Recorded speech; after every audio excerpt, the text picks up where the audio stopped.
Yes, let it sink in. Enjoy the moment.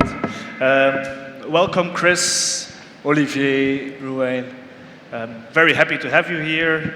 I promised Alexandra and Geert that we would get right into it, because you know yourself, and I've gotten to know you a little bit. So let's start by setting the scene. In our call, preparing for this, is this my fault? I'm hoping not. In our call, preparing for this, we agreed on a few challenges that are rising. I'll name one of the challenges and ask you to elaborate concisely. Yeah? That's a contradiction. Challenge number one. There's the rising labor shortages and burnout. Olivier, what can you share about this? Well, I think it's like kicking an open door. Everybody needs staff nowadays. And staff, certainly in Belgium, but as well in other countries, but certainly in Belgium, is really expensive. It follows for the people not from Belgium, it follows the inflation. So every year, employees, they get an index on their salary. So if you go to serial entrepreneurs and you ask how labor costs have risen over the couple of years, yeah, the number will be around 20-25%. So bottom line, if you have that's one of the reasons that change came very late towards the Belgian market. But next to that, if you have change across markets compared to the Netherlands, bottom line, it differs like a couple of percentages. Yeah. And that's how you're already leaning into the next challenge. Tech is getting more important to that. Huh? Yeah. The next challenge is that costs are rising, not only wages. So there's in our industry, there's a lot of pressure on the margins. Reoewein, you can probably add some to that. Yeah, I think adding to that one also on the staff cost, there's a lot of things happening, but it really depends where are we talking about, which area, which channel, so that really depends. So you already mentioned about staff costs between the Netherlands or Belgium, but if you go to other parts of the world, that's a completely different structure. So you really need to understand. But to be honest, if you look at the overall view, talking with different kind of operators or developers, we do see there is a big push on the margin, and that's not an easy one. And that has to do with staff cost. That has to do, of course, with food cost, the rise in food cost, especially in the last 2 years. But also next to that one, also the rents. And I think that's also really important that there is a kind of balance into the rents as well, because at the end, we need to have a certain margin to make that cash flow, and otherwise we have to go to the bank every time. And not only having said this, the expectation of your guest is also becoming higher and higher. So how can you manage those things together between margins and also making a great experience for your customers in terms of quality and service? Yeah, you'd say in the game we play, margins are often rather small, but then still we also wrote down that we tend to work quite inefficient, that the workflow is still quite inefficient, and that we are disconnected, the different departments. Chris, could you maybe... Yeah, sure. I'll be on the careful on the mic here. But back in the UK, everyone's working in silos. So if you look across the departments that you're working with mid-market brands, the inefficiencies are kind of everyone owns their own part of the tech stack. And we come in from a technology angle, and it's becoming really hard for people to find those efficiencies because there's so much fragmented stack going on. So finding products that can really help drive profit, drive efficiencies to combat the problems we're talking about is becoming more and more interesting. And you see just on the last presentation there, the solving of the problems are here today, but it's about how you then implement them, which is another tricky problem to kind of oversee. Yeah. So I mentioned it before. I'm probably the biggest idiot on stage. So if I try to simplify it, it's hard to find the people, to keep the right people. Not only the people, but everything is getting slightly more expensive, so the margin is under a lot of pressure. And then there's stuff's changing, and we are not quite efficient enough in adapting to that. And then on top of that, there's a whole load of new stuff coming our way. So that's why for the next round, we'll do a little, it's a rapid fire round. We'll do some overrated, underrated stuff to help us filter out what might be relevant or what is maybe according to you guys, overrated? So the first one is for Chris. Overrated or underrated, putting money into sexy tech instead of the basics. Yeah, sexy tech. I'm not sure what that is. But I think there's a lot of shiny products on the market. A lot of stuff comes to market very quickly, particularly with AI, and operators are choosing to invest their hard-earned money somewhere. But the reality is, I think, 65% of our costs are gone on food and labor. So finding products that can actually really fix those problems first, that can then lead you into, so overrated sexy, underrated dealing with your profit. Is that right? Yeah, that's about right. I think I read in one of your research that 18% of restaurant owners would not recommend the technology they are using. Yeah, we did a research recently with about 150 leaders in the UK market, and only 18% of those people would actually recommend the technology they're using, which is crazy, right? Because they're paying for it. But the reality is lots of legacy tech, lots of, as I mentioned, fragmented technology, which is blocking operations, and really should start with the pain point and then fix the rest. But we tend to work the other way around, unfortunately. Okay.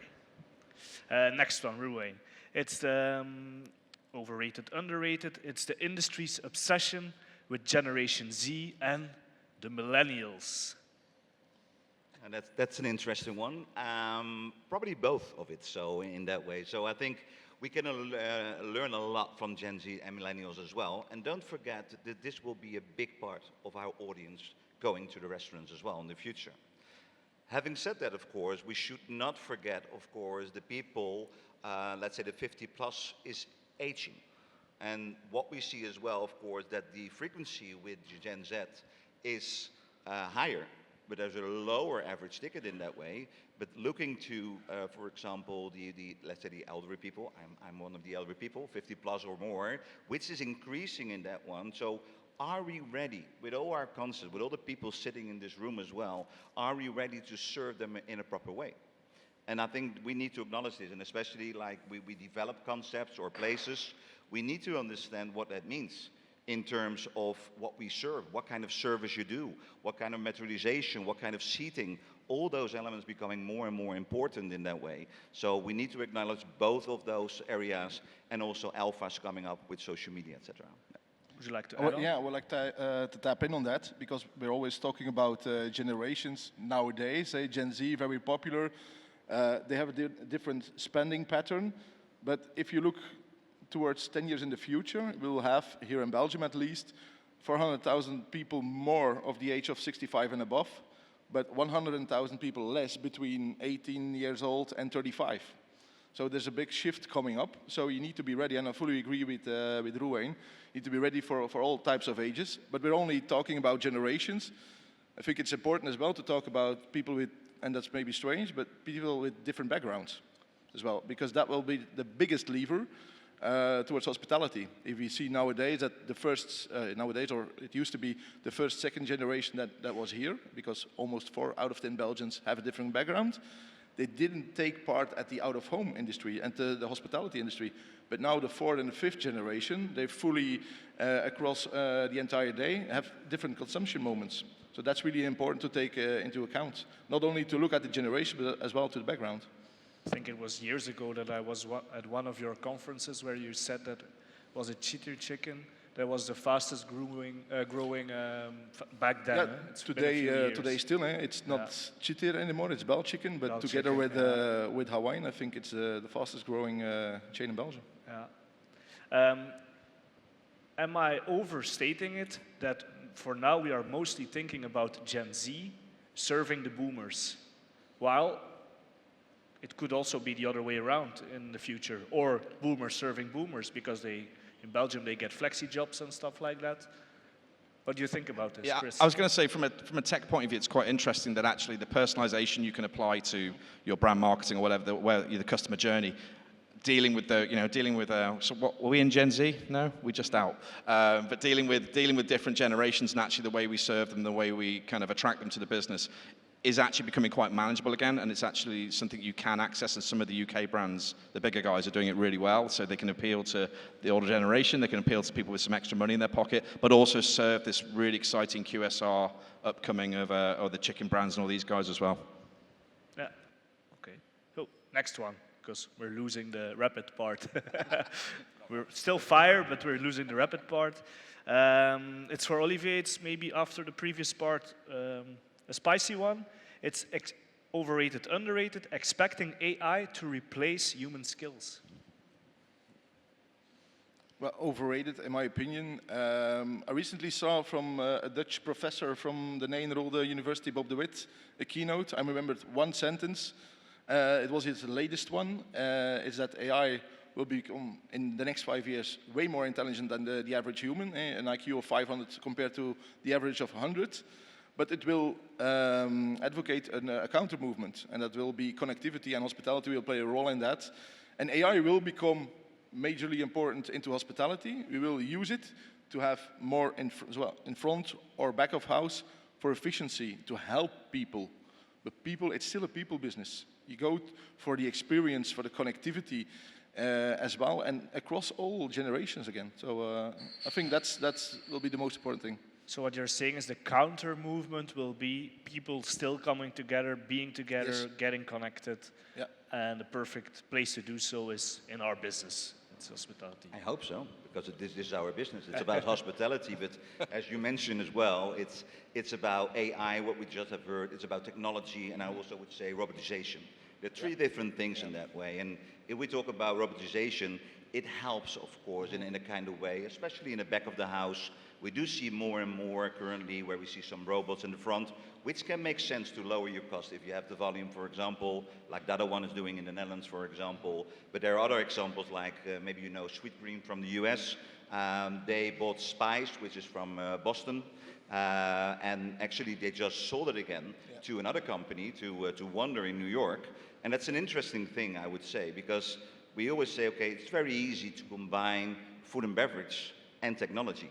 To be honest, it's not. And I think we need to learn from AI-driven solution. We need to learn from technology, like as shown by Epic Base as well. But there was a reason why they sold it. For example, from Sweetgreen point of view, they were not able to manage that in a proper way, and they really lost a lot of money. So they sold it for 178 million just a couple of weeks ago to Wonder, which is a dark kitchen or automated kitchen. And now they can focus again on the business. So having said that, I think it's important that you should not do everything yourself. You need to work with partners. And everyone is specialized in one thing. And coming back to the hospitality, I think there's only one thing what I love when I enter a restaurant is to be embraced in a certain way, to get a good quality of steak, a drink, but also the contact of the people. Yeah, I just wanted to add very quickly that actually, that my boss told me is no one will forget how you make them feel, you know. So, and AI will never make you feel anything, but a great waiter, a great server, a great steak, whatever, that will never be replaced in our business. It's the reason why this industry is so fantastic. However, the efficiencies and everything we've talked about is where AI will really play its part. Yeah, it's what Marco was telling about, how they knew his name and they played the right music, and that's the AI driving the connectivity, AI driving the human interaction, but not being in the lead of it. No, absolutely. And there was an example, there was a restaurant, and maybe you know that as well, was at the airport at Barcelona. And that was a completely automated coffee location, which was quite a big one. But people get scared in a kind of way if there's no human touch in that way. So they closed that one down as well. And now they combine it again in a different way. So as a tooling, I believe in it in that way. But technology is not an objective. Yeah, okay. It's not the goal. The goalpost is not technology. It's supposed to help us score a goal. Yeah, exactly. Support and help. Yeah, Yeah, it's the enabler. yeah. Next one. It's actually related, I think, also to what we faced at Lunch Garden. Are we overrating maybe the fear of replacing legacy systems that have been in place for a long, long time? Chris? Yeah, there's definitely a fear of change. You just did it just before we started there. You had us all folding our arms. And I think when you look at the larger groups and the independent guys, there's a real fear of change, purely because of the unknown sometimes and not knowing what they're getting into. There's a massive budget pressure around it as well, that people are worried about cost. And then there's some real legacy, not just technology, but legacy experience of having poor technology, poor integrations, things that have gone wrong and maybe upset the team members who use it or your customers. So there's some real fear against change. But I think you have to just start with the end in mind. Start with what you want to get out of your journey, work on the pain points, then work backwards, and then find the technology to help you fix them. Was that rapid enough? I was reading the next part, and we're going into the deep dive now. So hold on. So then, what are solutions to do so? What are things that we could do that actually move the needle? You're already saying it should be clear. You should have like a sort of operation simplify. clarity. Just simplify everything. We spent some time with a group called Fulham Shore in London a few weeks ago, who are a 100-site business in London, pizza and Greek food. And we basically spent 2 hours on a wall with their pain points, just looking at the problems they'd faced, working out, as I said, where they want to get to, but really honing in on those pain points and pulling small levers, as I would say, to fix problems quickly. And that work is very hard to do when you're in the middle of running a business. You have to stop, you have to look, and you have to do some research and find some insight and really work out what the problems are and then solve them. You can't just run into these things. They have to be properly planned, which in our industry, I think, we're historically really bad at it. And is that something that we should do ourselves, or is it like get specialized help for this? I mean, I'd always ask for help, right? But it depends what budget you've got, I suppose. I think it depends on the question, of course. And what we do see is that headspace and capacity is sometimes an issue. I've been in operations for a very long time. And there's only one thing what I wanted to do. I wanted to make sure everyone was around from a staffing point of view. Make sure you invite your customers, you have the quality, which is already quite challenging in different ways. So you need to have some headspace as well, just to step out sometimes and look at it from a different angle, just to see what am I doing currently and what could I do differently. And I do believe you can work with different partners to make this work, absolutely. But in a way, as well more proactively, because most problems we tackle nowadays are reactive. We face a certain issue, we're looking what kind of solution are they, and then we go into place. But we are, and that's typical something for entrepreneurs, we don't spend enough time towards the future strategy of the company. There's one of the biggest tech investors in Belgium. Yeah, his motto is 10% of your week needs to go towards the future of your company. But who does that nowadays? I would maybe we should ask. But dedicated, eh? Dedicated always 10%. Always 10%. But if the margin's so low, where do you find the 10%? Yeah. That's. Yeah, but if you don't use the 10%, probably it will be even more difficult if you wait for this one as well. So I think you should start somehow if you see shrinking margins in that way. I feel like it's the same thing when you want to implement something new. You always need either a critical mass of effort or money or both before it actually starts getting easier for the people. Yeah, and you have to want to do it as well, right? Inventory, particularly, actually, we look at that as a subject matter. It sounds stupid saying you have to want to do it, but if the team are not with you and not engaged around the project, don't understand the outcomes for them personally, then you will fail, 100%. Am I wrong if I say that it should still be that it gives back time to our people so they can focus on the connection? No, I think you're right in that way. So again, I think then again, technology, AI, robotization should enable to provide me with more time to my audience, to my guests, because this is really key. I think we are in the guest business. Hospitality is everything about it. But if things make it easier in terms of procurement, in terms of CRM system, marketing areas, that helps me. Programming from a staffing point of view, which has a huge impact from an operational point of view, life can get easier in that way, and you pay more attention to your guests. I think this is what we need in different parts of the world. And how do you teach this? How do you get the message across your people at Lunch Garden, for example? I think that they gave a couple of good examples as well, that you need to start somewhere looking into the process. And we talked about data. And as we work with many different companies as well, there's a lot of data. But the question is, what are you doing with the data in that way? So start focusing on what you would like to challenge, what you would like to improve. That's the first thing. And that can be different kind of margin in terms of staff costs, in terms of food costs, of other things. And start focusing on just one area to make that work, because you can't do everything at the same time. We have so many elements, and looking into food and beverage, for example, there can be about 200 different items that can go wrong. And you will feel it if you go to a restaurant if 1 or 2, 3 things are not right. So there's a huge focus. Isn't it then easier just to start something clean? Chris? Oh, well, I think if you ask, I had a CTO on the podcast last week from Soho House, and he's just inherited a tech stack that he's in the new job. And yeah, I think if they had a magic wand, they'd all start from new, right? If you're a new business starting with a new tech stack in 2025, 26, the competitive advantage is huge. But that's not the case for 95% of the businesses that we all work with, because they have to somehow unpick what they've got. But that's probably the reason as well that only 18% of the entrepreneurs says that their technology, they will recommend their own technology at the moment.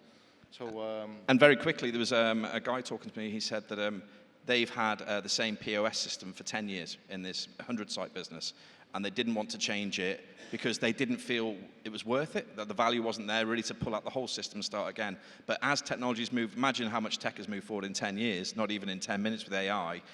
Now the advantages are there, the real wins are there, and actually if you have a solid project plan, there's some real bottom line and advantage to get from changing your main tech, POS, inventory, workforce, those three. There's some real advantages.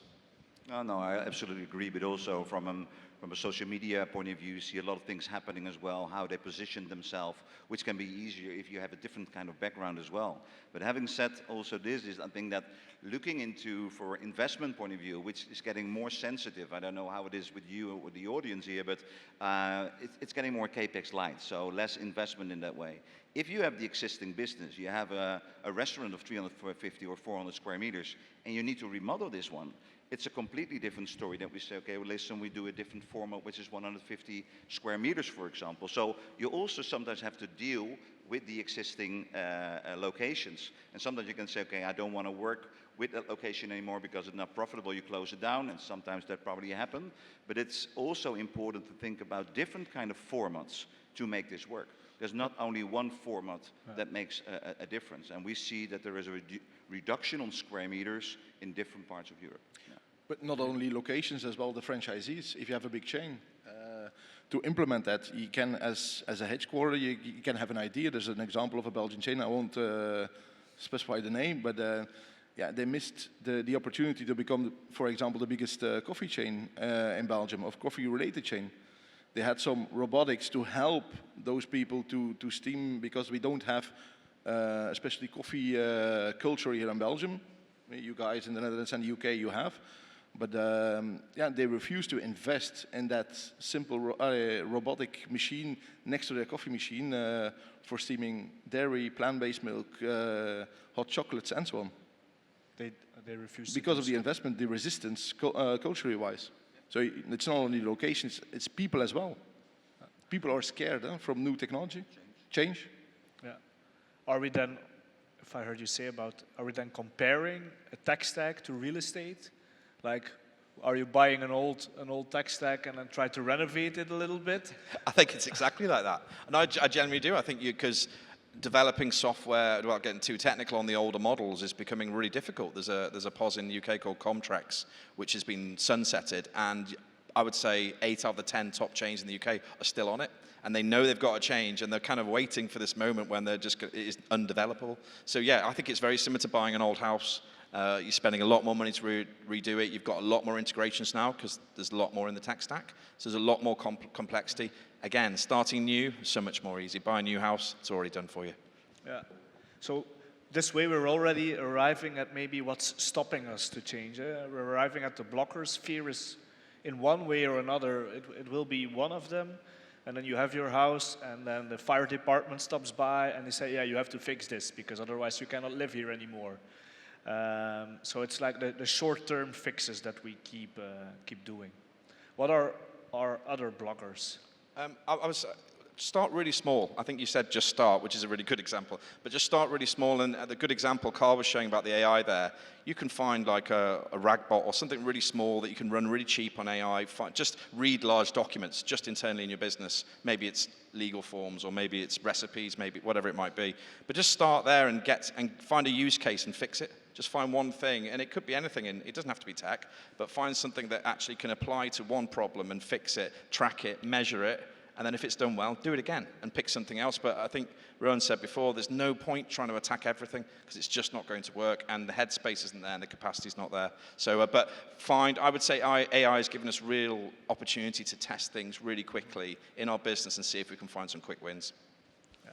Here at Epic Base, we have the CTO who says, I do AI. But in our industry, it's not often the case, right? Other blockers can be cultural as well. Last week we had our yearly congress during Horeca Expo here in Belgium. We had a brilliant keynote of Livid about AI, robotics, and so on. And afterwards we asked the participants in the room to describe one word. And the word that popped out was scary. And that's typical for the Belgian entrepreneurial scene. We are pretty risk aversive. We don't like risk. If you compare that to the Netherlands, they're way more open for new technology, as well as new products and so on. They say the more you go to the coast, the more risk averse they are. But next to that, in Belgium as well, is scale. I was with Geert counting the chains here in Belgium that have more than 100 point of sales. I think you only have 3. So scale in Belgium is really, we are an independent entrepreneurial country. And for an independent one to go into robotics or AI, that's scary, it costs a lot. And that's withholding us from investing in it. So that's culture and scale. And scale. Yeah. What is enabling entrepreneurs in the Netherlands then? We don't take the risk and we see what happens. In the Netherlands, they take the risk and they see what happens. So sometimes it will go wrong, but we still have restaurants in the Netherlands. We have still food service in the Netherlands. There might be a difference in that way, but still, I think people are still scared, of course, by making that change in general. I hear you. We embrace technology in a certain way, but what is important, of course, as well, if we look at technology, is how do we connect those dots? And we have seen beautiful things from Epic Base, for example. But just to go as an operator, when I worked in a restaurant as well, I just want to get the answers to make it work at a certain time. And you showed me a couple of examples, what I could do in terms of how should I work on the menu, how can I change, dynamic pricing, for example, as well. What we normally see is that all different systems are there, and maybe there are a little bit more systems used in the Netherlands in that way, but how can you connect all those dots between staffing, between an Epic-based system, for example, between CRM system as well, that is working all together, because I'm looking for a one-stop solution in that way and make it simple. And then even if we talk about those systems that normally will initially be developed by HQ, as mentioned, the headquarter, it's always an interesting word, but at the end it happens at the store. And how do you teach, how do you coach your management, your assistants, etc., to make this work and to understand how should I implement this into my work in a good way. And I think there's still a lot of room also looking into the Netherlands, but also different parts of the world, how you coach them, how you train them to make this work in a proper way. Yeah. I was just going to say that the biggest win to that sometimes, just bring them in, right? Bring the team into the decision making. I don't mean every general manager you have, but every waiter, but find the loudest people in your business who normally have the problem, right? Who normally will look at a menu change, go and roll their eyes. Find those people, bring them in, and again, start with the end in mind, tell them what the objective is. And if they buy into it, then it makes so much, the execution on the front end then is so much easier. But if you haven't got buy-in, like anything in life, then you're not going to get the execution right. I forgot to ask Shari and Katrien this morning, but I wonder if there's like a sweet spot of people that you need to include to get something going, maybe in a pilot project, which is like 3 is too little and 5 is too many, something like this. Depends what kind of project you mean in that way, but it's always a combination between operations, I think development part as well, kitchen, so it depends what you want to change within a concept or a restaurant or within a company, but make sure, again, talking about connecting the dots, that's about systems. But it's more important also to connecting the dots with the people as well, and then make it work. Because if we only going to think about solutions and we didn't listen to operations or we didn't listen to the guest, I think we have an issue and we are not working from a holistic approach. I wonder, maybe Olivier, you have an idea about this. They always say when you want to change something relating tech, the data is important. You need the data. I wonder how many, except for food service, how many restaurants, hotel chains really have the data? I think many have, and I think in entrepreneurial level, it is the data has been used. There's like, whether it's more on the supplier level, there's a fetish for data, but turning into actionables, it's something else. They all want data from retail. They want that now in hospitality. But what are they going to do with it? But I think on an entrepreneurial level, it's quite different. You already see from fast casual to the bigger guys. Yeah, there are dashboards available. They are measuring. But it's not all AI related or implemented yet. But they are busy with data. They are measuring more than on the supplier level. Yeah, way more. Okay. So these were some of the blockers. Now let's look at where can we win. That's fun. Where can we win something?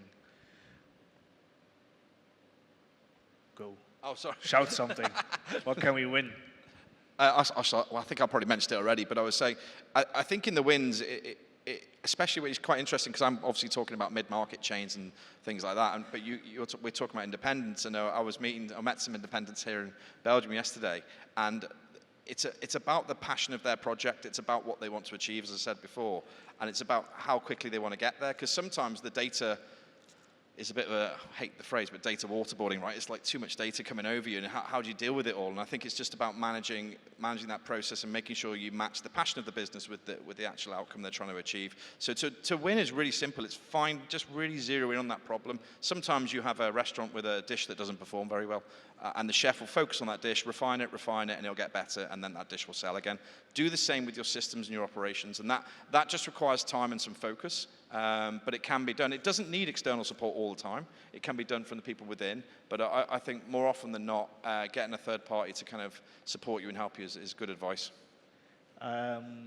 Marco said, don't compromise. But I'm wondering, at which point do you say, this might not be the dish?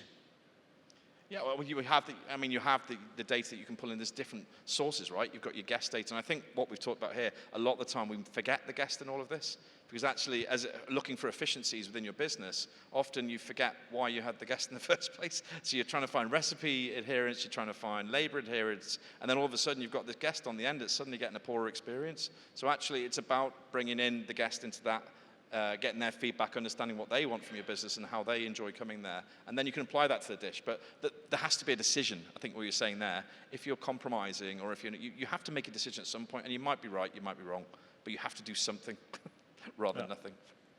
So that's somewhere in between the restaurant and the Barcelona airport. It could be, but then we're talking about the technology. So it's also about where you want to focus on. So we see some developments going on right now which are growing, for example, in the Netherlands, but also in other parts, which is in Asian, which is doing quite well, also making some nice margins. We see the chicken is coming back again for many reasons. One of them you just mentioned as well. So it's not only, of course, looking into what you can optimize into your restaurant, which is number one. This is also what you're going to do in terms of improve your operations, make use of AI where you can do this to improve certain things. But it's also think about, okay, what I am doing, is this the right thing to do? And also look into the future. Can we still make margin? Are these the concepts that reflect the needs of our existing and future audience as well? Because as we discussed, this is changing as well. So sometimes you need to step out more from a helicopter point of view, which is difficult. If you are in the middle of operation, I'm always happy that I can close the door at the end and everything went almost well in that way, but you need to step out sometimes also to see what is best for my company. And it depends if you are a one-off or you have a chain. Like certain people also in the audience have different chains as well. So how does this work and what can we do to change this, looking to be ready for the future? Olivier, go. Put the customer central. That's we are in hospitality. We're talking about efficiency and operations and so on, but it's that customer that's really important for everybody here in the room. For them as well, prices have risen. It's very expensive nowadays to go to the perception from a consumer point of view, and the wow effect, they want a different, higher experience and so on, that is changing, and that we need to measure as well.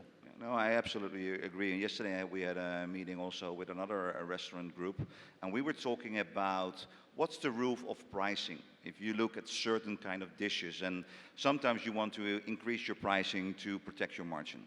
But in a certain states, you can go out with too high prices as well.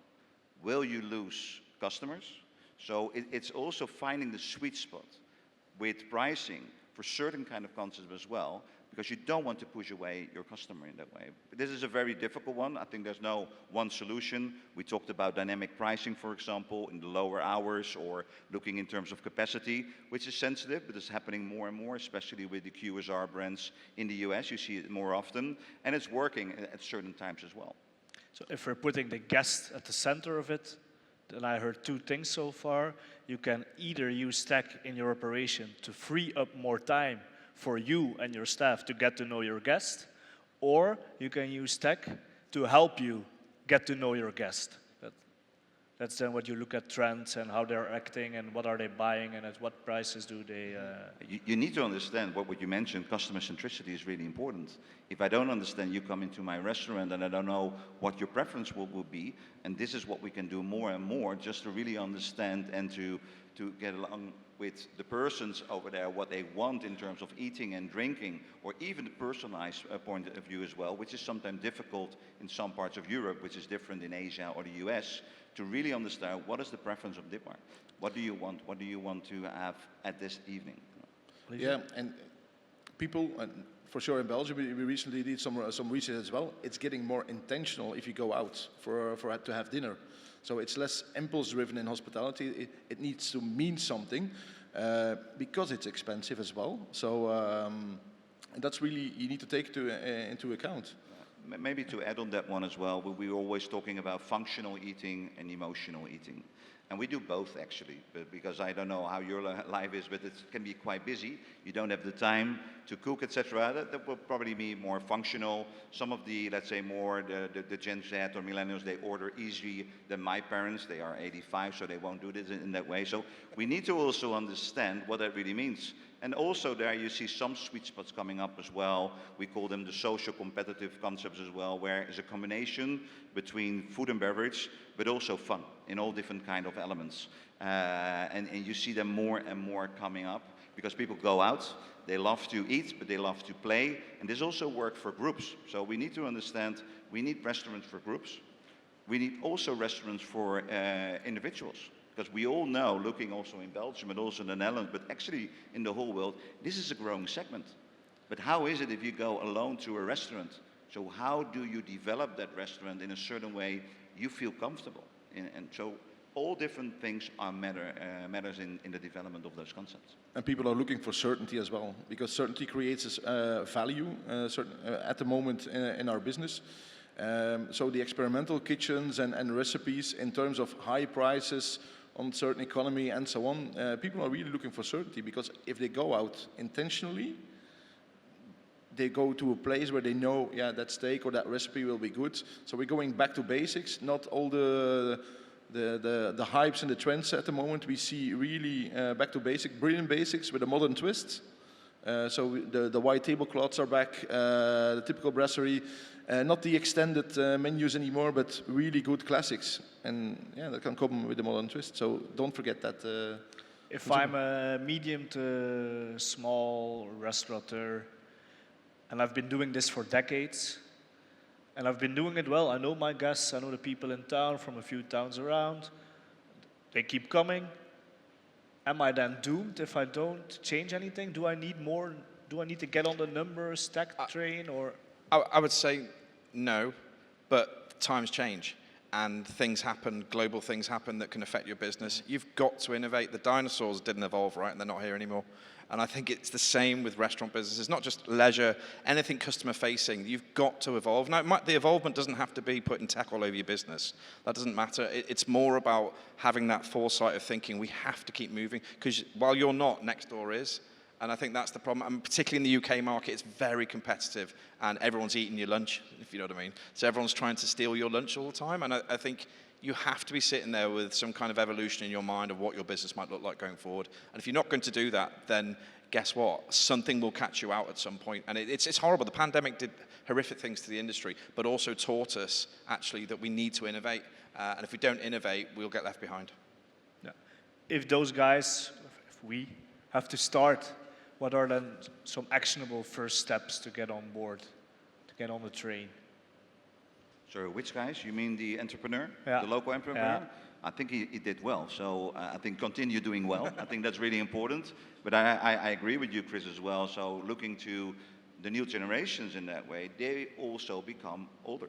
So if we now talk about Gen Z, they are into sustainability more than maybe me or my parents in that way. So we need to keep in mind several things like local influence. You already mentioned that, which sits very close to a local entrepreneur more in that way. So be ready what is coming, look at your menu, but again, if you're doing well, keep on going, doing well. I think that is also very important.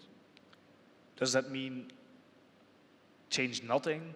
Or maybe change a small thing, or try something new? I would just say educate yourself. Just keep yourself. You don't have to change the world tomorrow, especially if you're a one-site business and you're doing great and you're at that corner. We went to a trattoria last night.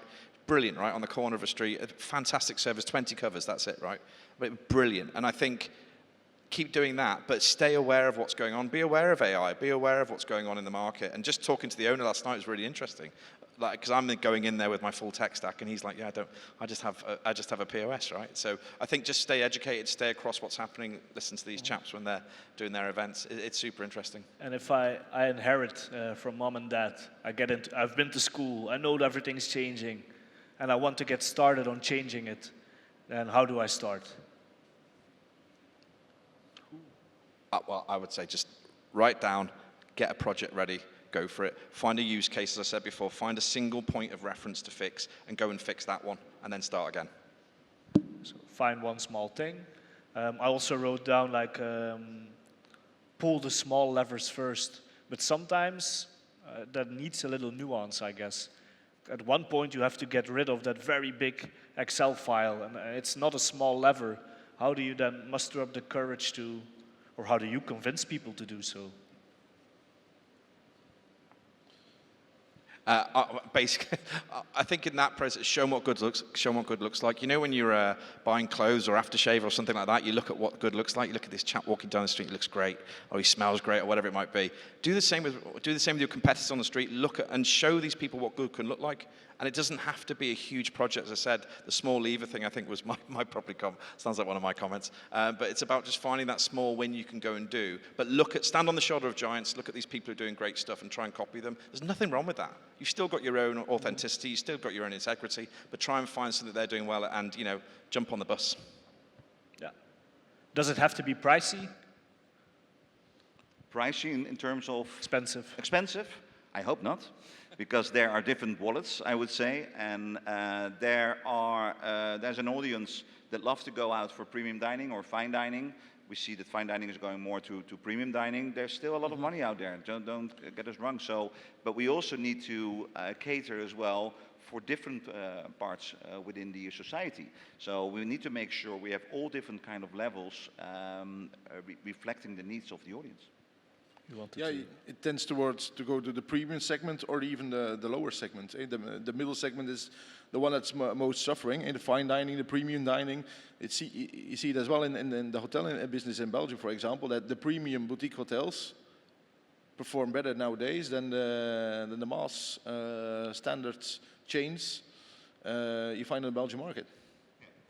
I agree on that one as well, but what we see, what is very successful, there are also chains, but chains with differentiation. So what I mean, not one concept that multiply, but they have different kind of concepts within their group. And what they do well is they localize. So they change in certain areas, they reflect what the needs are of the city, of the country in a certain way. And that helps a lot. So you still have that engine from a procurement point of view, HR point of view, marketing, investment point of view, technology as well. That helps, but we see that it's doing quite well in the US, but also UK, in different areas. That is also more likely to be loved by the audience as well. If we do every time the same concept, it can work, of course, don't get me wrong. McDonald's and Starbucks have been grown really well in that one. But if we talk about restaurants, for example, how do you reflect local flavor within your restaurants, but keeping the engine going? Unchain the chain. Correct. Yeah, it often happens that I like sleep in a hotel somewhere. I think, oh, this is nice. Thought I booked the original like boutique hotel. Still part of a chain, so they managed to get something right. Yeah. Right, that's it for me regarding questions. Maybe some quick piece of advice that you would like to hand out to the audience. Yeah, it's a simple one, but sometimes it's just about just start with it. Yeah. Because we talk a lot, if we do this, what can happen? Start small. I agree with Chris, absolutely. Take small pieces in that way and make that happen and focus. Because if you don't focus on that one, it will be very difficult. If you get that small success initially, it's easier to take the second one and the third one. Yeah, good one. I would have said the same thing, but maybe to add one more thing is listen to the consumer, listen to the customer, and measure what the customer really likes. Yeah, two things actually. So one, if you're a technical person, go and download Lovable, lovable.dev, have a go on there, build your own product, have a play with AI, see what it can do. It's fascinating. If you're not technical, just listen to some podcasts. As I said before, just educate yourself a little bit. Start that process of learning and think what you might want to look like in 2-3 years' time. Might I also give one? It's also a hint. And it's regarding to you, what you said about customers, but also if you want to do something new, it's to ask questions. Someone once told me that the quality of your service, the quality of your product, the quality of your life depends on the quality of the questions you ask daily. So on that note, you want to say something? No, maybe I want to add something to that one as well, if you allow me. But sometimes it's also important, I think I mentioned it already, just to step out of your operation. Go around, which we also do with a lot of clients as well. Have a look at different locations. You don't have to go to New York or wherever. Just have a look what's happening in this world of food and beverage. Come back, have the discussion, look at your own operations. What do you think? What is the service? And there's always an area where you can improve. Yeah, one thing you could steal or borrow or... Yeah. Learn from each other. Be open and share. Yeah, yeah. But it's also about innovation and thinking in a different way. Yeah.